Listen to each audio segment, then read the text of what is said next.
পশ্চিমবাংলার হুগলি জেলার সিঙ্গুরে অবস্থিত একটি হিন্দু ধর্মের প্রাচীন মন্দির, যা ডাকাতকালী মন্দির নামে পরিচিত। সিঙ্গুরে ডাকাতকালী মন্দির পশ্চিমবাংলার সিঙ্গুর জেলার পুরুষোত্তমপুরে অবস্থিত।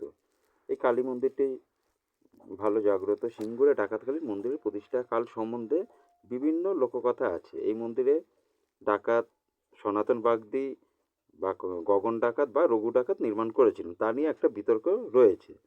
আটচালা মন্দিরের দেওয়ালে বিভিন্ন দেবদেবীর মূর্তি, বিষ্ণুর দশাবতারের মূর্তি ও পোড়ামাটির লতাপাতা খোদিত রয়েছে।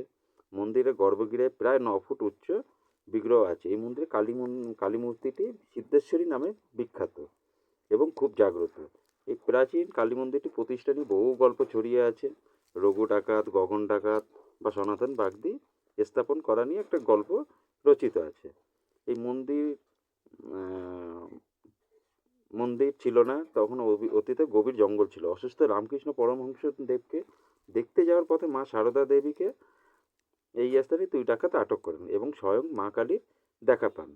2 ডাকাতের নিবারণ করেন। এই অলৌকিক ঘটনায় ভীত হয়ে রঘু ও গগন ডাকাত এই স্থানে কালী মন্দিরটি প্রতিষ্ঠা করেন। পরবর্তীকালে বর্ধমানের মহারাজা মা কালী স্বপ্নাদেশ পাওয়ার পরে প্রতিমা ও মন্দির নির্মিত হয়। অতীতে এখানে নরবলি হতো এমনটাই জনশ্রুতি আছে। তো আপনারা সবাই দেখতে চাইলে সিঙ্গুর থেকে টোটো, অটো ভাড়া করে আপনারা আসতে পারেন। খুব সুন্দর জাগ্রত মন্দির।